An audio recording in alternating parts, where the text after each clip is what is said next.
दोस्तों, स्वागत है आपका मेरे YouTube चैनल इंग्लिश बाबू पर। और आज मैं फिर हाजिर हूँ आपके साथ एक नई स्टोरी लेकर।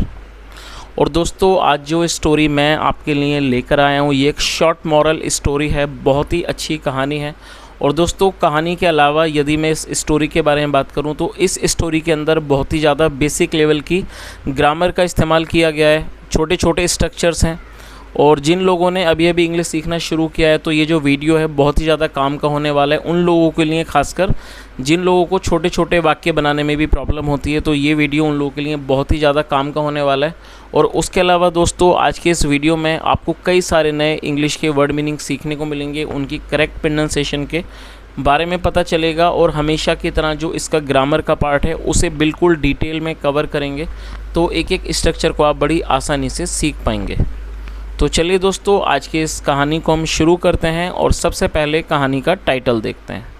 कहानी का टाइटल है रमेश एंड सीमा।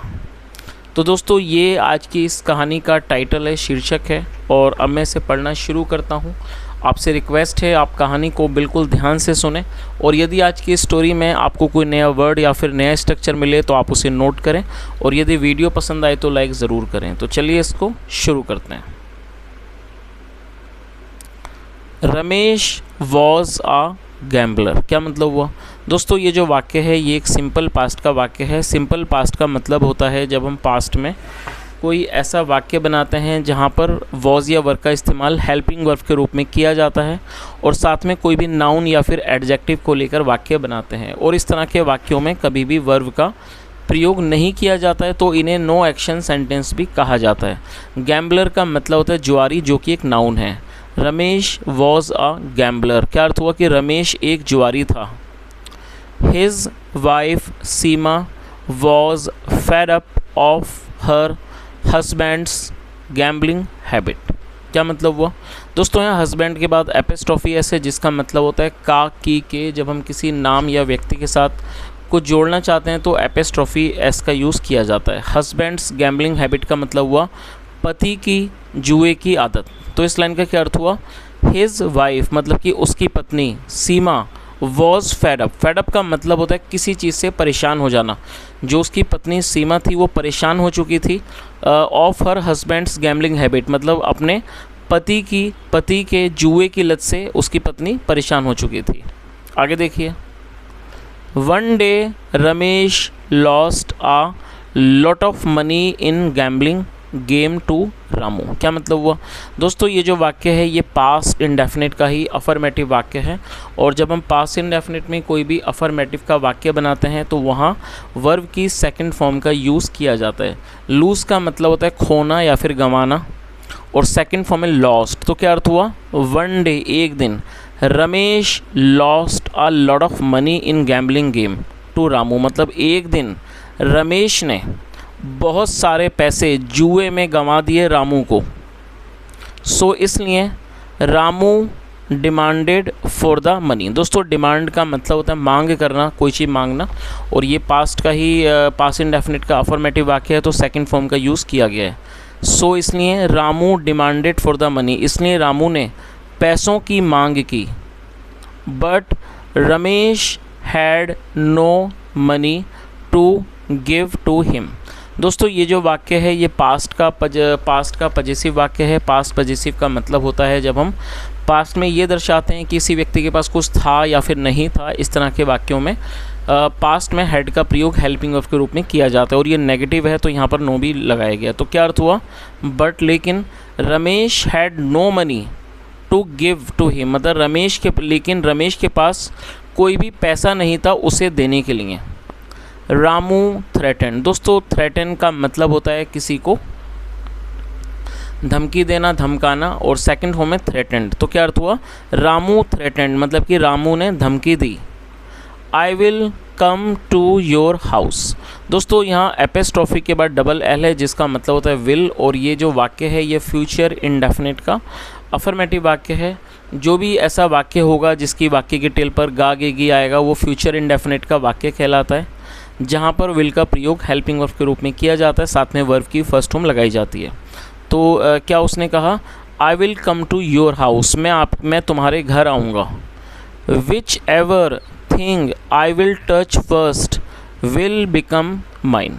दोस्तों विच एवर का मतलब होता है जो भी, और ये जो वाक्य है ये फ्यूचर का वाक्य है, तो उसने क्या कहा, which ever thing I will touch first, मतलब जिस भी चीज़ को मैं पहले स्पर्श करूँगा, मैं छूँगा, विल बिकम माइन, वो मेरी बन जाएगी। तो उसने क्या कहा कि मैं आपके घर आऊँगा और जिस चीज़ को भी मैं पहले टच करूँगा, छूँगा, वो मेरी बन जाएगी। आगे देखिए, Ramesh did not know what to do. दोस्तों ये जो वाक्य है ये पास्ट इंडेफिनिट का नेगेटिव वाक्य है। जब हम पास्ट इंडेफिनिट में नेगेटिव का वाक्य बनाते हैं तो वहाँ सब्जेक्ट के बाद डिड नॉट का प्रयोग किया जाता है और डिड नॉट के बाद वर्ब की फर्स्ट फॉर्म लगाई जाती है। Ramesh did not know what to do, Ramesh नहीं जानता था क्या करें। He went home and told his wife. दोस्तों ये भी पास्ट इंडेफिनिट का ही अफर्मेटिव वाक्य है जहाँ सेकंड फॉर्म का यूज़ किया गया है। गो मतलब जाना, सेकंड फॉर्म वेंट, ही वेंट होम, वह घर गया, एंड टोल्ड हिज वाइफ, और अपनी पत्नी को बताया। सीमा थॉट अबाउट इट। दोस्तों ये थिंक सेकंड फॉर्म है और ये पास्ट का ही अफर्मेटिव वाक्य है। थिंक मतलब सोचना और सेकंड फॉर्म थॉट, स्पेलिंग को आप नोट कर लीजिए, THOUGHT। Seema thought about it, Seema ने इस बारे में सोचा। शी सेड, उसने कहा।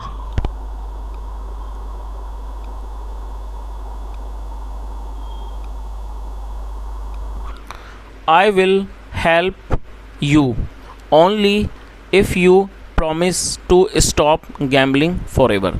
दोस्तों फॉर एवर का मतलब होता है हमेशा, हमेशा के लिए उसे फॉर एवर कहा जाता है। तो उसने शी सेड, उसने कहा I will help you only if you promise to stop gambling for ever, मतलब मैं आप तुम्हारी मदद करूंगी सिर्फ तभी जब तुम प्रॉमिस करो, वादा करो, to stop gambling for ever, मतलब जब आप हमेशा के लिए जुआ ना खेलने का वादा करो तभी मैं आपकी मदद करूंगी।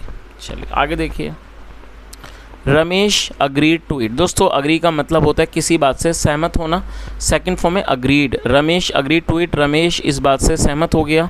सीमा took all valuable articles off, और दोस्तों ये भी पास्ट का ही अफर्मेटिव वाक्य है जहाँ सेकंड फॉर्म का यूज़ किया गया है। सीमा टुक ऑल वैल्यूएबल आर्टिकल्स, मतलब सीमा ने सारे जो कीमती वस्तुएं थी, सामान थे, वो ले लिए।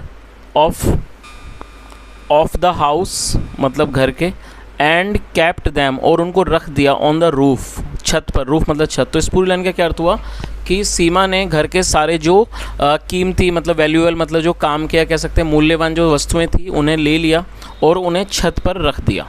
आगे देखिए, the next day Ramu came to their house.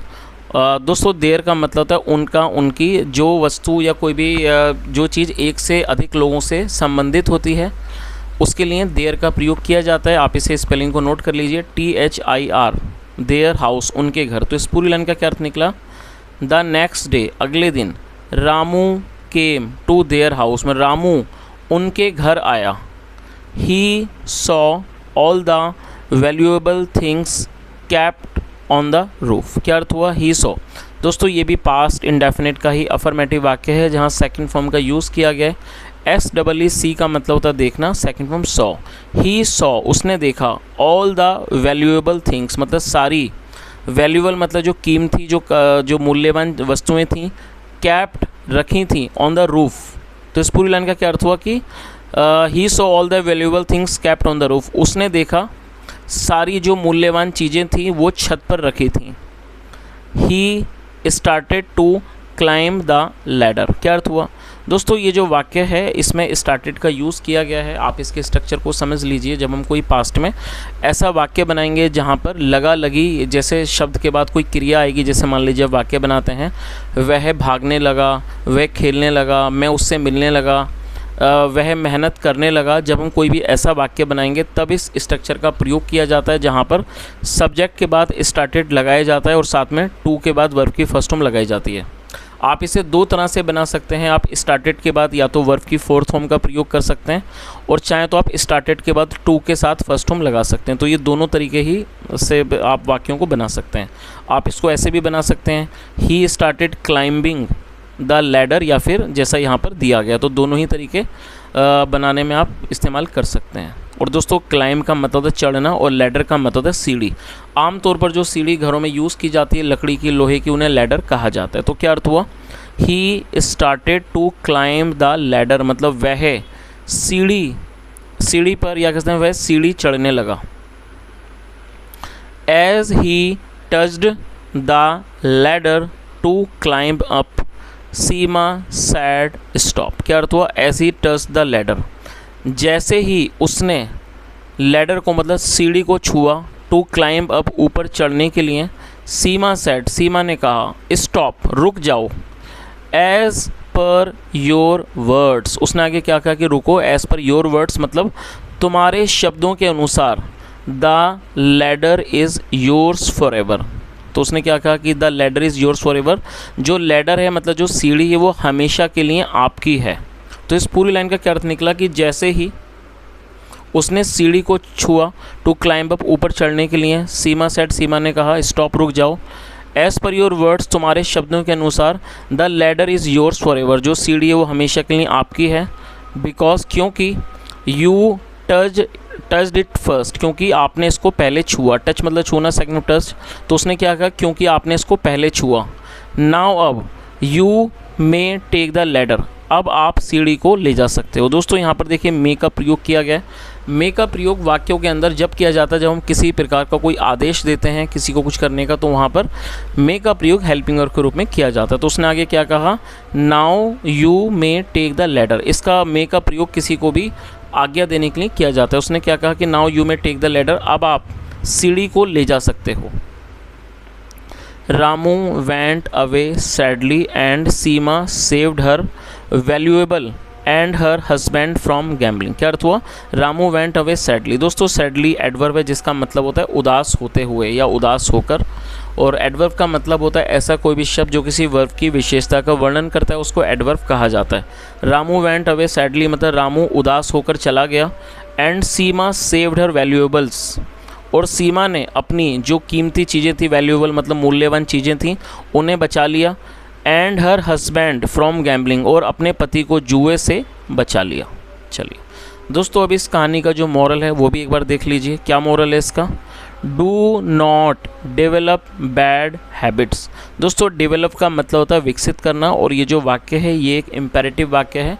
Imperative का मतलब होता है ऐसा कोई भी वाक्य जहाँ पर हम किसी को कोई भी आदेश देते हैं जिसे आदेशात्मक वाक्य भी कहा जाता है। तो इस तरह के वाक्यों को बनाने के लिए सब्जेक्ट को मेंशन करने की ज़रूरत नहीं होती है। तो इस लाइन का क्या अर्थ हुआ, do not develop bad habits, मतलब कि बुरी आदतों को विकसित मत करो, मतलब कि बुरी आदतें मत डालो।